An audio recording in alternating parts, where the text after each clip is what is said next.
సచివాలయంలో కలెక్టర్లు ఎస్పీలతో సీఎం రేవంత్ రెడ్డి సమావేశమయ్యారు. సాయంత్రం వరకు సుదీర్ఘ సమావేశం జరగనుంది. 9 అంశాలపై అధికారులతో సీఎం చర్చించనున్నట్లుగా సమాచారం. ప్రజాపాలన, ధరణి, వ్యవసాయం, విద్య, వైద్యం, వన మహోత్సవం, మహిళా శక్తి, శాంతి భద్రతలు, డ్రగ్స్ నిర్మూలన వంటి కీలక అంశాలపై రేవంత్ రెడ్డి సమీక్ష నిర్వహిస్తారు.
సచివాలయంలో కలెక్టర్లు ఎస్పీలతో సీఎం రేవంత్ రెడ్డి సమావేశమయ్యారు. సాయంత్రం వరకు సుదీర్ఘ సమావేశం జరగనుంది.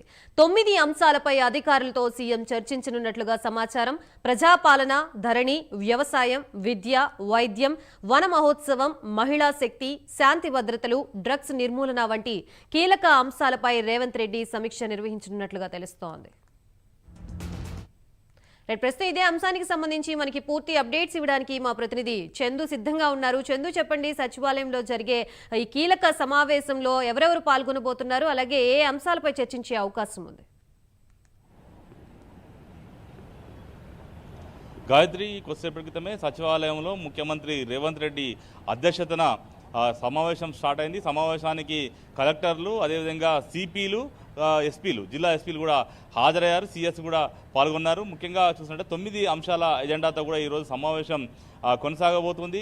ముఖ్యంగా చూసినట్టయితే కాంగ్రెస్ అధికారంలోకి వచ్చిన తర్వాత డిసెంబర్లో మొదటిసారిగా కలెక్టర్లతో సీఎం రేవంత్ రెడ్డి సమావేశం నిర్వహించారు. మళ్ళీ 6 నెలల తర్వాత ఈరోజు మళ్ళీ మరొకసారి సమావేశం కూడా నిర్వహిస్తున్నారు. ఇందులో ప్రధానంగా చూసినట్టయితే ఈరోజు 9 అంశాల్లో ధరణి ప్రధాన ఎజెండాగా కూడా మనకు ఉండబోతుంది. గత ప్రభుత్వం ధరణిని తీసుకొచ్చింది. అయితే ధరణిలో లోపాలను సరిదిద్దేందుకు భూమాత పోర్టల్ తీసుకొస్తామని కూడా కాంగ్రెస్ ప్రభుత్వం చెప్తున్న నేపథ్యంలో ఇప్పటికే ధరణికి సంబంధించినటువంటి కమిటీని కూడా కోదండరెడ్డి అధ్యక్షతన వేసింది. ఈ కమిటీ కొన్ని రిపోర్ట్లు ఇచ్చింది. అందులో దాని ప్రకారమే కొన్ని కొత్త మాడ్యూళ్లను కూడా అందుబాటులోకి తెచ్చారు. ఇప్పటివరకు కలెక్టర్లకే ఉన్నటువంటి కొన్ని అధికారాలను అడిషనల్ కలెక్టర్లు, అదేవిధంగా ఆర్డీఓలు, ఎంఆర్ఓలకు కూడా ఇచ్చారు. ఈ నేపథ్యంలో ధరణి సమస్యలకు పరిష్కారం చూపడమే ధ్యేయంగా కూడా ప్రభుత్వం ముందుకు పోతున్న నేపథ్యంలో దీనిపైన ప్రధానంగా చర్చ జరిగే అవకాశం మనకు కనిపిస్తూ ఉంది. ఇక మరోవైపు చూసినట్టయితే వ్యవసాయానికి సంబంధించినటువంటి అంశం కూడా ప్రధాన ఎజెండాగా ఉంది. ఎందుకంటే ఒకవైపు ప్రభుత్వం రైతు రుణమాఫీ ఆగస్టు 15లోగా చేయాలని చెప్పి భావిస్తూ ఉంది. దీనికి సంబంధించి ఇప్పటికే మార్గదర్శకాలు కూడా రూపొందించింది. ఈ నేపథ్యంలో అసలు ఈ మార్గదర్శకాల సంబంధించి కింది స్థాయిలో ఫీడ్బ్యాక్ ఎలా వస్తుందో తెలుసుకోవాలని కూడా కలెక్టర్లను సీఎం రేవంత్ రెడ్డి ఆదేశించే అవకాశం మనకు కనిపిస్తూ ఉంది. ఇక మరోవైపు రైతు భరోసా ఎకరానికి 15,000 రూపాయలు ఇస్తామని ప్రభుత్వం హామీ ఇచ్చిన నేపథ్యంలో రైతు భరోసా సంబంధించి ఇప్పటికే కేబినెట్ సబ్ కమిటీ అన్ని జిల్లాల్లో తిరుగుతుంది. ఈ నెల 19 వరకు కూడా అన్ని జిల్లాల్లో కంప్లీట్ చేసిన తర్వాత పూర్తిస్థాయి నివేదిక సిద్ధం చేసి రైతు భరోసాను కూడా ఇవ్వబోతున్న నేపథ్యంలో దీనిపైన కూడా కలెక్టర్లతో చర్చించే అవకాశం మనకు కనిపిస్తుంది. ఇక మరోవైపు ఒకవైపు వర్షాకాలం ప్రారంభమైన నేపథ్యంలో సీజనల్ వ్యాధులు రాష్ట్ర వ్యాప్తంగా ప్రబలే అవకాశం కనిపిస్తూ ఉన్నాయి. ముఖ్యంగా డెంగ్యూ లాంటి విష జ్వరాలు ప్రబలే అవకాశం ఉంది. కాబట్టి ఖచ్చితంగా ప్రజారోగ్యం కూడా చాలా ఇంపార్టెంట్. కాబట్టి ఖచ్చితంగా ప్రజారోగ్యంపై అధికారులు దృష్టి సారించాలి. జిల్లాల్లో ముఖ్యంగా చాలా ఏజెన్సీ ప్రాంతాలను కూడా దృష్టిలో పెట్టుకుని అక్కడ వైద్య సేవలు అందుబాటులో ఉండేలా కూడా ఎప్పటికప్పుడు మానిటరింగ్ చేయాలన్నటువంటి విషయాన్ని కూడా ఈరోజు సమావేశంలో కలెక్టర్లకు ఆదేశించబోతున్నారు. ఇక మరోవైపు వన మహోత్సవం సంబంధించి గత ప్రభుత్వం హరితహారం పేరిట పెద్ద ఎత్తున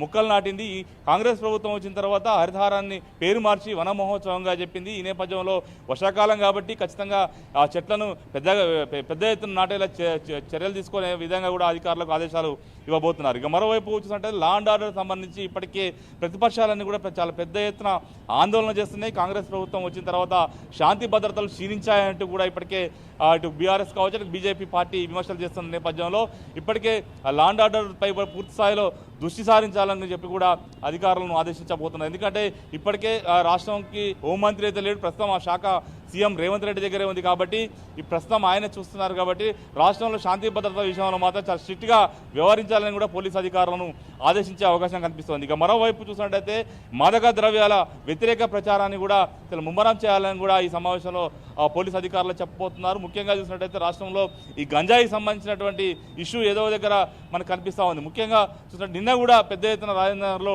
డ్రగ్స్ పట్టుకున్న పరిస్థితి ఉంది. ఈ నేపథ్యంలో డ్రగ్స్పై ఉక్కుమాదం మోపాలని కూడా అధికారులను ఆదేశించబోతున్నారు.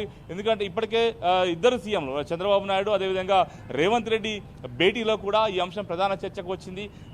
డ్రగ్స్ మహమ్మారిని నిర్మూలించే దిశగా రెండు రాష్ట్రాలు కలిసి పనిచేయాలి, ముఖ్యంగా యాంటీ నార్కోటిక్ బ్యూరోను పటిష్టం చేయాలని చెప్పి కూడా వారు నిర్ణయం తీసుకున్నారు.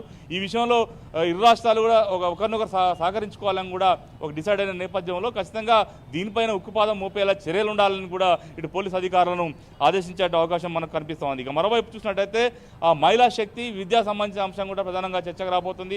ఎందుకంటే ఎడ్యుకేషన్ ఇయర్ ప్రారంభమైంది కాబట్టి విద్యా సంబంధించి మౌలిక సదుపాయాలకు సంబంధించి అన్ని రాష్ట్రంలో అన్ని పాఠశాలల్లో కూడా మౌలిక సదుపాయాలు సరిగ్గా ఉండాలనేటువంటి ఆదేశాలను కూడా కలెక్టర్లకు ఇవ్వబోతున్నారు. ఎక్కడైతే మౌలిక సదుపాయాలు వాటికి సంబంధించిన నివేదికలు వెంటనే ఇటు ప్రభుత్వాన్ని పంపాలని కూడా ఆదేశాలు జారీ చేసే అవకాశం అనేది మనకు కనిపిస్తుంది. మొత్తంగా చూసినట్టయితే మొత్తం 9 అంశాల ఎజెండాతో ఈరోజు సమావేశం అయితే కొనసాగబోతుంది. సమావేశంలో పలు కీలక నిర్ణయాలు కూడా తీసుకునే అవకాశం మనకు కనిపిస్తూ ఉంది. Gayatri, right, thank you for the update Chandu.